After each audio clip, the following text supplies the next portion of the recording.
So last but definitely not least, I am particularly excited about the last presentation also because it gives a different perspective. It's like more of a point of view, which I think is excellent to finalize the morning session today.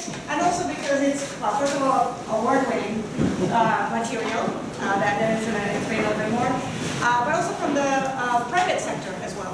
And so I think that for all those reasons, I'm definitely very much looking forward and pleased to introduce Devin Lavigne, from Houseal Lavigne Associates. I'm less concerned in the first one. So thank you very much. I don't know if anyone was at the Illinois GIS conference last month. I was the plenary speaker, and I gave a version of this presentation there, and I sort of felt like Marty McFly playing an electric guitar in the 60s. So I think where we're headed as a company is really light years ahead of other firms that we compete against. But we're leveraging, I think, the most modern GIS technology. A little bit about myself. I specialize in GIS, in computer graphics, 3D visualization, a lot of work in SketchUp. Our company, we do studies all over the country. Just finished a Cape Cod regional master plan. Just got hired to do a plan in Belize, California, and really everywhere in between. I think we're active in about 25 different states, working on a variety of different projects. We try to be innovative, something we're definitely proud of. In 2014, we won a National Planning Excellence Award given to the planning firm in the country that's having the most influence on the profession. And in giving us this award, the American Planning Association said they loved our use of technology and how we were bringing it to plans. I think in the last 4 years, how far we've evolved even since then, we're probably more worthy of that award now. When we talk about what you think of GIS and the scales, just this morning, we're going to boil this down to a much more local level. So this is a classic city org chart. And those orange, that's really the people we work with: community development, planning, economic development. We don't do GIS for police, fire, public works. We know GIS is critical to their operations, but we do a lot of urban redevelopment plans, policy plans, corridor studies, downtown plans, zoning ordinances, economic development. And we leverage GIS to help communicate what we're trying to accomplish. I've been using GIS since 1996, something called Idrisi. If you don't know what that was, just know that it was very painful. And what's that? Is it still there? It is still around. So DOS-based GIS. That was at Ryerson University. I'm from Canada.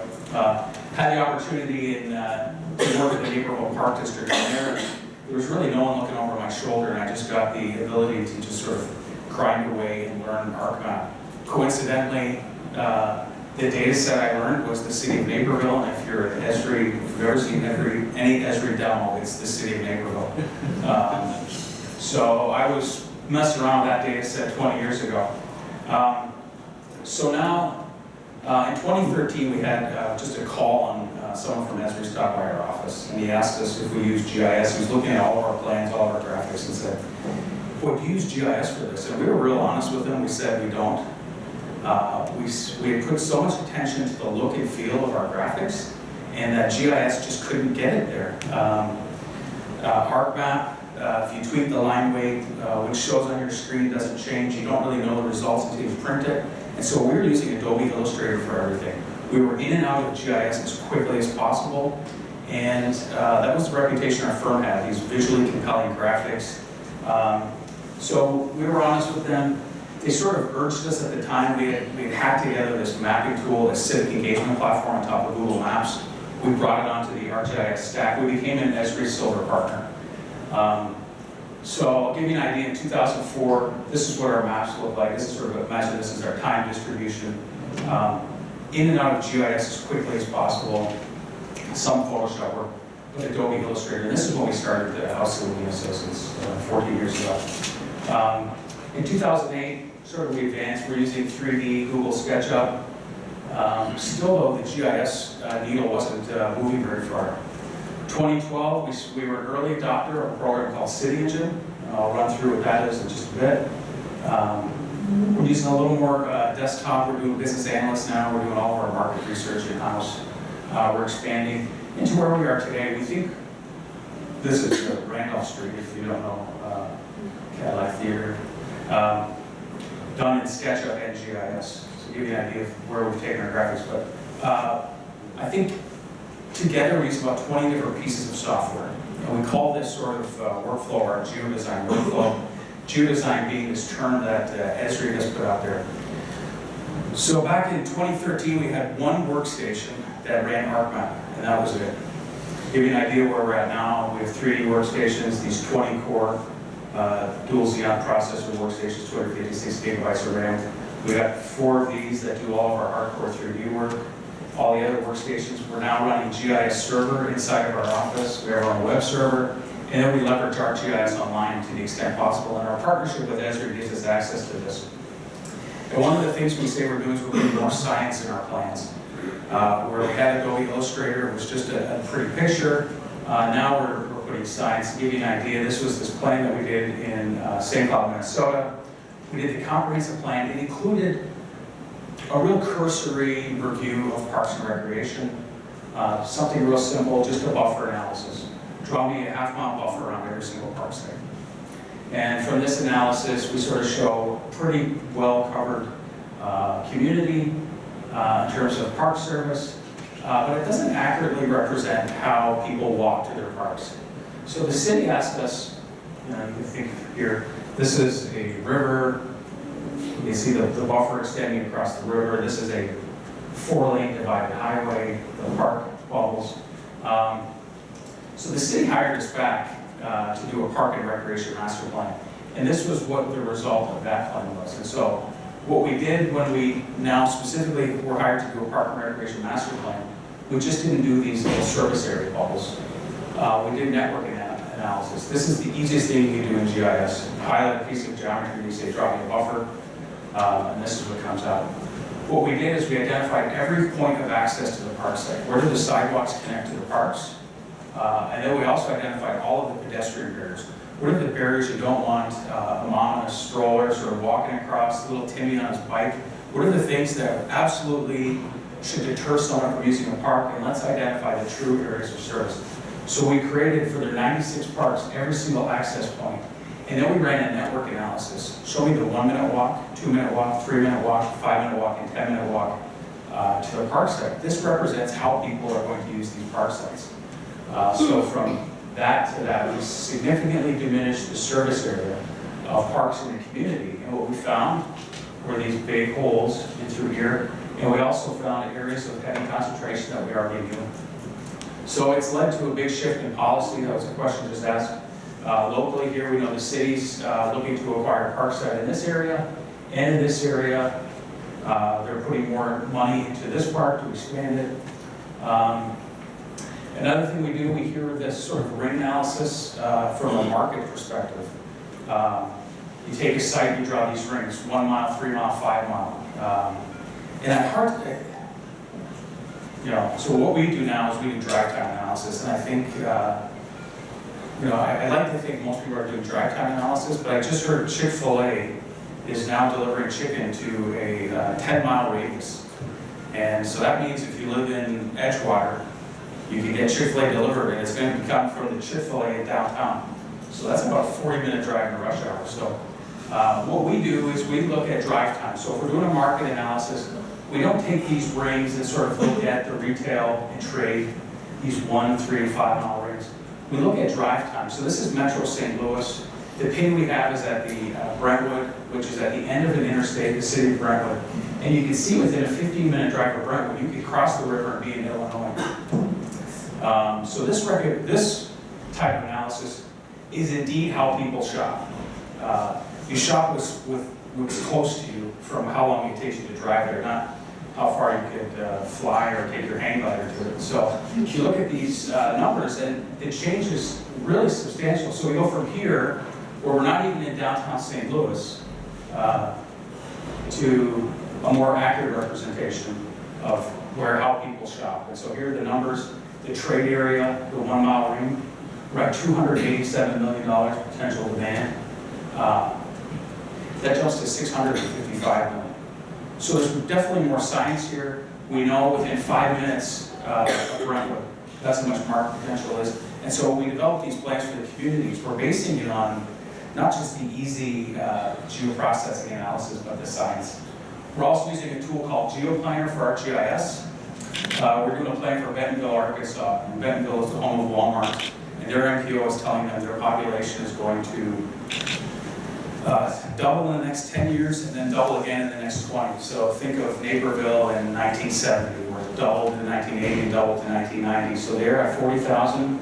They're going to be at 80,000, and they're on pace to be at 160,000. So what we did for Bentonville was we wanted to show them that they could accommodate this first wave of growth without extending their corporate limits. So we use a tool called GeoPlanner, where we jump in and we start painting land uses, and we build these dashboards. So as we're painting in residential densities, we know what the population is going to head to. We know how much impact it is on schools, water, traffic. So we have these visual dashboards. So we're not just, and I admittedly say we used to do this in Illustrator, we would just take our paintbrush and just start painting in land uses without really knowing what the implications were. Well, GeoPlanner gives us the ability to say, okay, we're at 47,000, here we're at 82,000, so we're doubling your population, we're not annexing any of the property, we're going to stay within the existing corporate limits. And then only as we get to that 20-year growth scenario, 110,000, are we looking at annexation and outward growth. So that went into policy, that became the basis for the land use plan for that community, as well as a growth strategy. So priority 1, intensify the downtown, get another 5,000 people in your community. Priority 2, infill, another 35,000. Then only that edge growth policy. And so that is in that community strategic plan. So give you an idea of some of the graphics. In 2017, we went to the Ezra User Conference, which is the 23,000 GIS geeks sort of convene on the San Diego Convention Center for a week. And there's this poster contest. I think there are 1,400 posters where GIS professionals hang their work. And so we went in 2016, and in 2017 we said, let's enter this. And so we did 8 panels. And the panels are 4 feet by 7 feet. So we had this 32-foot long wall of posters. And we showcased some of our graphics. We didn't win anything. What we learned was the land use plan graphic for the city of Flint wasn't going to win an award. The types of maps that we produce aren't these sort of awesome maps that people clamor over. And while there's a lot of, I think, plain, simple GIS maps, there's some maps done by professional photographers that are really good. So in 2018, we sort of sharpened our pencils. We said, what can we do to really, let's make an effort to see if we can't win anything in this competition. And so rather than just showcase our planning work, we went, I did a time series analysis of the history of the NHL. So for the last 100 years, how NHL hockey has come from essentially Metro Toronto to a global sport. So there's a time series analysis of 100 years of the NHL. We looked at the Trump border wall. So really all independent things. There were some planning things, and so a lot of success here. We were, I think they hit at the conference, 1,400 posters. They gave away 27 awards. We took 3 of the awards for our posters. We created these little miniature versions that we were handing out alongside of our wall. Again, it was sort of a really big success. And I'll walk you through a couple of ones. So this is something we call our GeoDesign wheel. This is the software we use. We use ArcGIS, SketchUp. This is map.social, that outreach platform I mentioned. We use drone to map. We fly drones if we need aerial imagery. Insights for ArcGIS is really powerful to start mining through data. If you haven't seen it, take a look at it. Just go on YouTube and look for it. It's great. Use a lot of City Engine in VR. We're looking at gaming engines. The Unreal Engine is a real-time rendering gaming engine that takes our 3D models and really we can drop people into these worlds we're creating for our clients. Photoshop, Illustrator, InDesign. sketch plans, we still do things by hand, we still sketch out our ideas. ArcGIS, story maps, business analyst CAD, and GeoPlanner. So this was just this first sort of intro panel. Imagine Flint, this took 3rd place in map series or atlas. This is the plan we did for Flint, Michigan. All maps done in GIS and then just polished up in Illustrator. We put them together into sort of one nice poster. This was the whole land use plan for the city of Flint was based on community outreach. We did a dot map exercise brought into GIS. So this is how, if you've not used Adobe Illustrator, taking your GIS maps, you're able to get that vector data to start colorizing it. So this took 3rd place in the map series category. This graphic here, we just finished a plan for Aurora, Colorado. Very diverse community. One of the fastest growing. It'll be bigger than Denver, I think, eventually. Denver has no place to grow, where Aurora can grow towards Nebraska. The new Denver airport, if you've ever been there, it feels like it's in the middle of nowhere. It's in the Aurora growth area. So it's sort of right over here. So Aurora's going to grow all the way to the airport. So we put together a similar thing to Flint. But this is the graphic that we wanted to highlight. So here's Denver, here's the Front Range, City of Aurora. Then we just highlighted some of the other maps and graphics that we had in the Aurora document. We conducted outreach in 6 different languages. 3,200 participated over the workshops. All these 3D models done with CityVision. There's 160 languages spoken in the public school system in Aurora, Colorado. So a real diverse community. But that graphic of the Front Range, when I took this into ArcGIS Pro and we put on the 3D terrain, the Front Range looks sort of flat. If you've ever been there and you look up at it, you know it's a big mountain. But when you're this high up in the sky,